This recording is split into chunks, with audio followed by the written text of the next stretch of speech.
Olá, iremos tratar hoje do assunto membrana celular, capítulo 5 do livro didático de biologia. A membrana celular, também conhecida como membrana citoplasmática, membrana plasmática ou plasmalema, presente em todos os tipos de células, tanto célula animal como vegetal, bactérias, entre outras. Visível somente a microscópio eletrônico. Os componentes da membrana plasmática são os fosfolipídios, formando uma bicamada, colesterol, que se movimentam entre os fosfolipídios, proteínas periféricas, que ficam de apenas um lado da membrana, proteínas integrais que atravessam a membrana, que estão dos dois lados e criam canais por onde ocorre a passagem de soluto.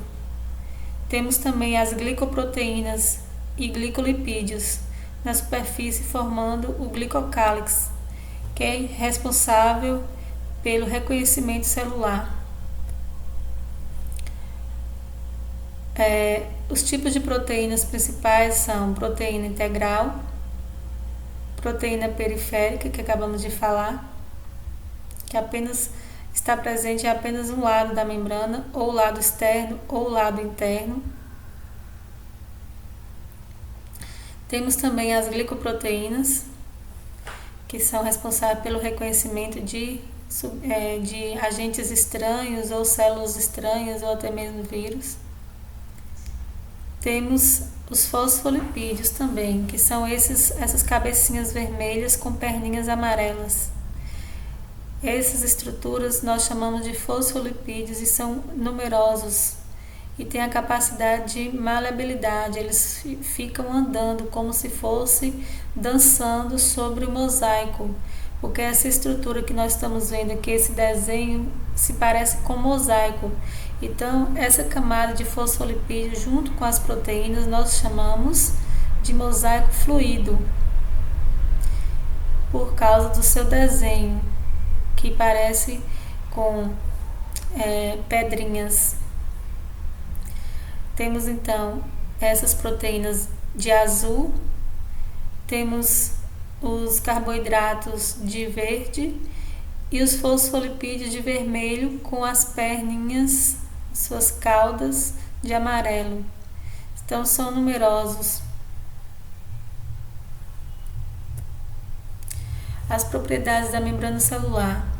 Temos a permeabilidade seletiva, que é a capacidade da membrana que ela possui de selecionar o que vai entrar e o que vai sair. Baixa tensão superficial, pois ela possui uma grande maleabilidade, ela fica dançando todos os seus fosfolipídios, eles não se separam, mas eles se movem a todo tempo.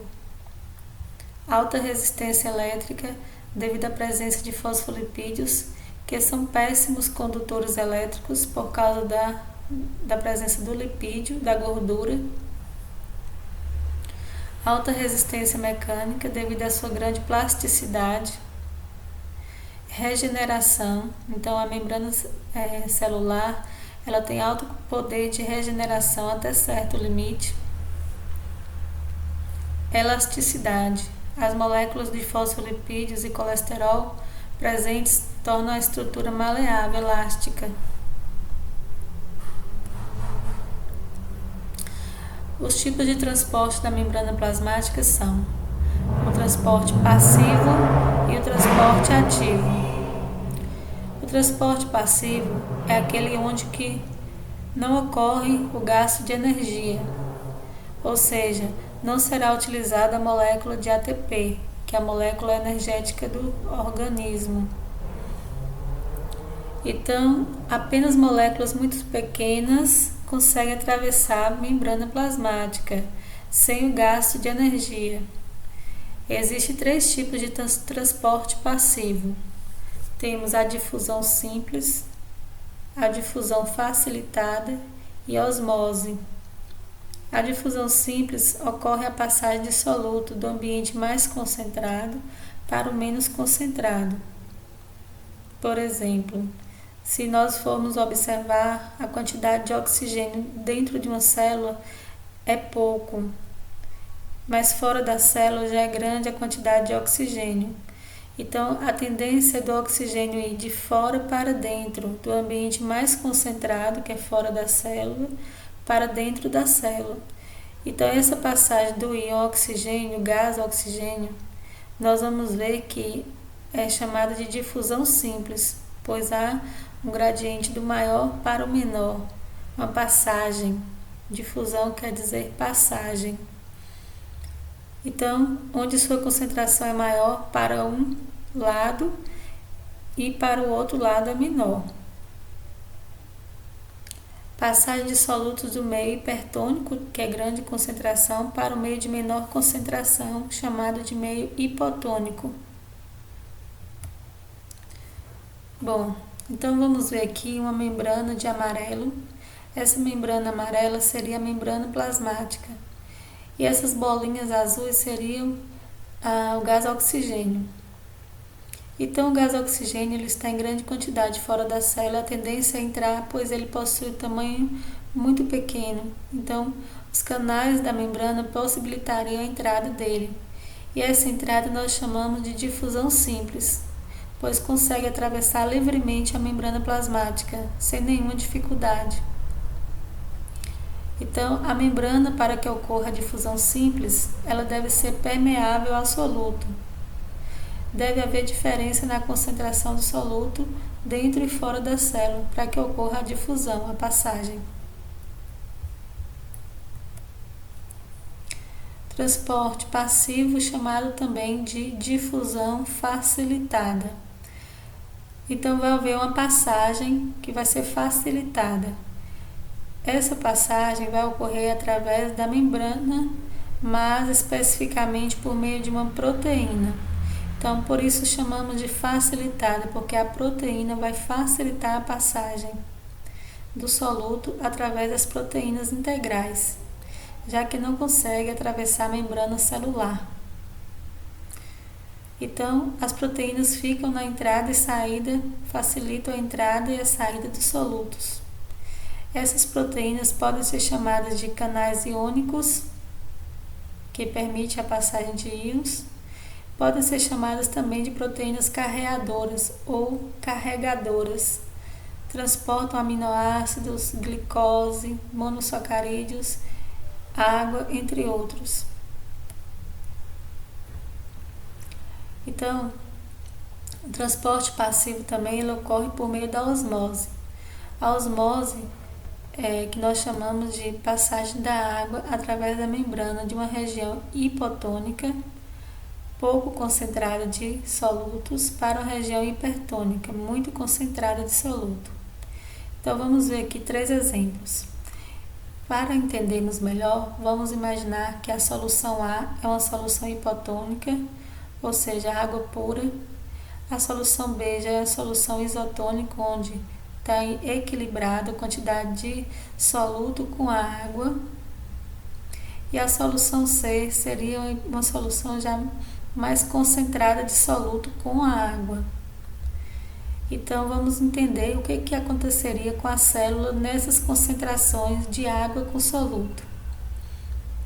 Na concentração A, como tem bastante água, se colocarmos uma célula, a célula ficará inchada, ela conseguirá receber toda a água através da osmose.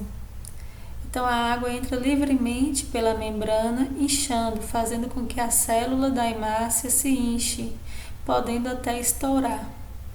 Por quê? Porque ela está na solução hipotônica. A célula fica túrgida. Na solução B, como existe uma concentração de solvente junto com soluto, uma concentração equilibrada, a célula não consegue perder e nem ganhar água suficientemente para inchar ou estourar. Então, ela fica equilibrada. Então, a quantidade de soluto para fora é parecida com a concentração interna da célula. Então, não há um gradiente onde ocorra grandes necessidades de água para entrar ou sair.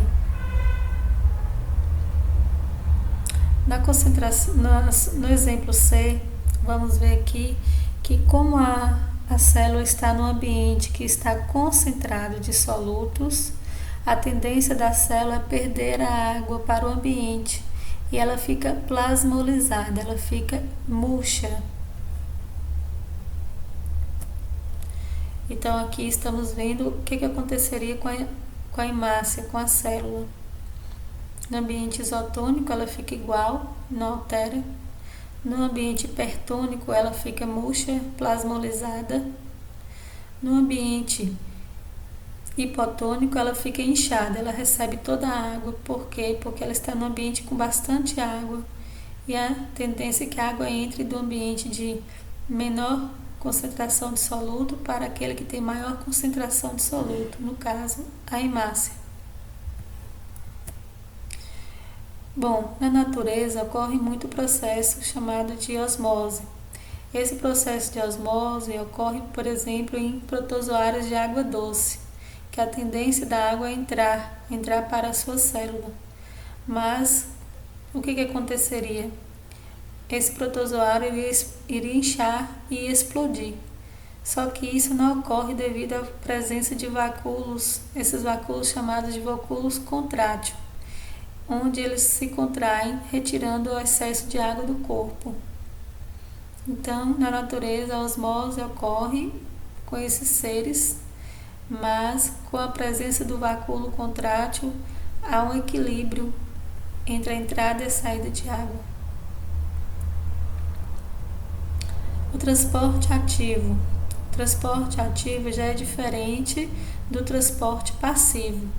Aqui já há o gasto de energia, o gasto de ATP, pois ocorre contra um gradiente de concentração e por isso a célula gastará energia para transportar a substância desejada.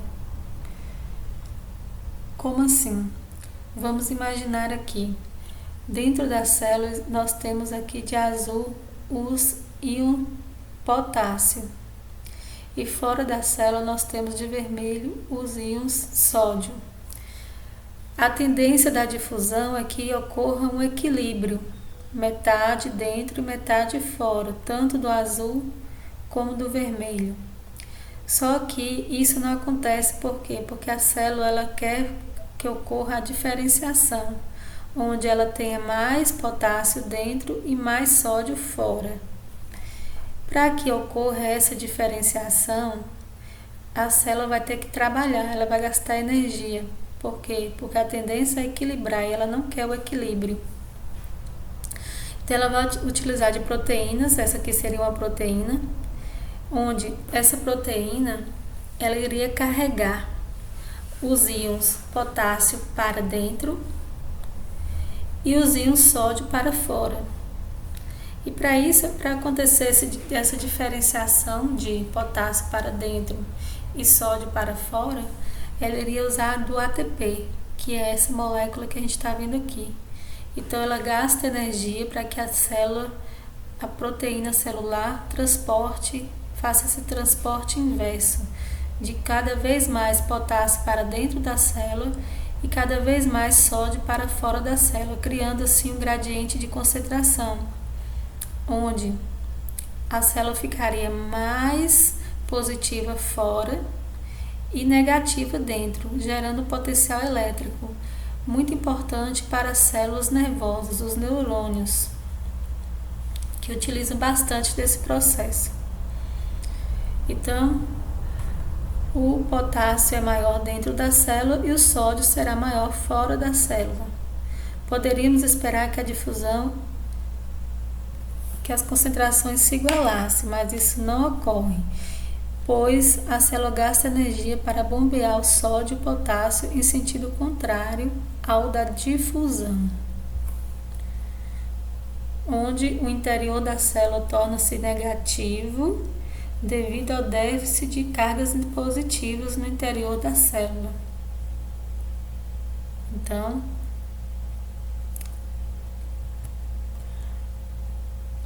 ocorre contra o gradiente de concentração e por isso a célula gastará energia para transportar a substância desejada.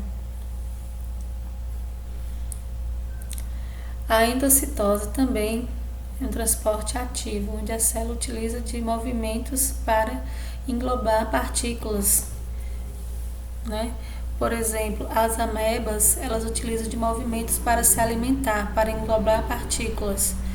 Também os glóbulos brancos do corpo humano, eles se movimentam para englobar corpos estranhos. Esse processo nós chamamos de endocitose, onde a célula coloca para dentro aquilo que ela deseja. Existem dois tipos de endocitose, a fagocitose e a pinocitose. A fagocitose é o englobamento de partículas sólidas por meio de expansões citoplasmáticas, denominadas de pseudópodes. Os pseudópodes são falsos pés, onde são prolongamentos da membrana plasmática para abraçar aquele alimento desejado. Após o englobamento, torna-se um vacúolo alimentar ou fagossomo, como veremos agora. Então temos uma membrana plasmática. Essa membrana plasmática, ela quer englobar uma partícula sólida. Para isso, ela faz prolongamento da sua membrana, estica. Ao esticar, nós chamamos esse processo de esticamento da membrana de pseudópodes, que são falsos pés. Esses pseudópodes, eles englobam a partícula estranha e formam uma bolsa. Essa bolsa nós chamamos de fagossomo. Aqui está o fagossomo, onde será digerida a partícula estranha.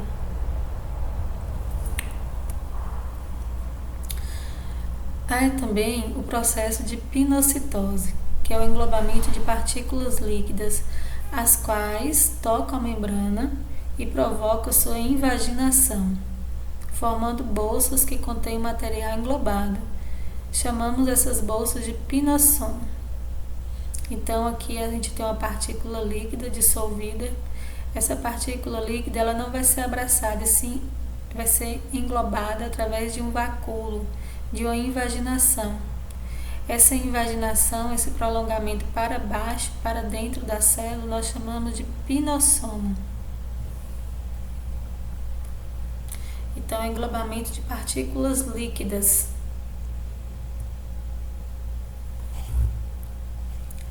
Há também o processo de expulsão, eliminação de substâncias a partir de bolsas citoplasmáticas. Então, o processo de eliminar, de expulsar, nós chamamos de exocitose, ou também de plasmocitose. Então, as bolsas contendo material a ser eliminado aproximam-se da membrana e fundem-se a ela, expelindo seu conteúdo. As células pós-exocitose podem eliminar restos metabólicos ou secretar produtos úteis ao organismo. Então é isso, pessoal. Essa foi a nossa aula de hoje.